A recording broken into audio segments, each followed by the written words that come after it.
14వ తారీఖున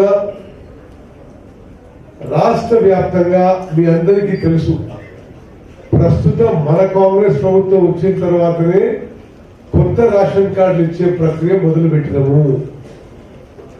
అయితే 10 ఏళ్ల పాటు గత ప్రభుత్వంలో అడపా కొన్ని బై ఎలక్షన్స్ లో అట్లా ఇట్లా రేషన్ కార్డు ఇచ్చేది, కానీ సమూలంగా మొత్తం రేషన్ కార్డు ప్రక్రియ తెరిచి ఓపెన్ చేసి అర్హులైన వాళ్ళందరూ కూడా రేషన్ కార్డు ఇచ్చే ప్రక్రియ ఇప్పుడు మన ప్రభుత్వం వచ్చిన తర్వాతనే మొదలుపెట్టినాము.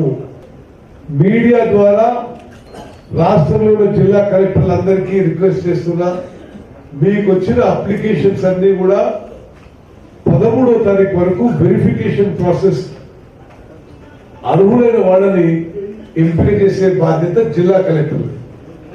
14వ తారీఖున గౌరవ ముఖ్యమంత్రి రేవంత్ రెడ్డి గారి ద్వారా, ఉప ముఖ్యమంత్రి బట్టి విక్రమార్క ద్వారా తుంగతుర్తిలో రాష్ట్ర వ్యాప్తంగా కొత్త రేషన్ కార్డులు ఇచ్చే ప్రక్రియ లాంచ్ ప్రోగ్రామ్ ఒక పెద్ద బహిరంగ సభలో మొదలు పెట్టబోతున్నాము.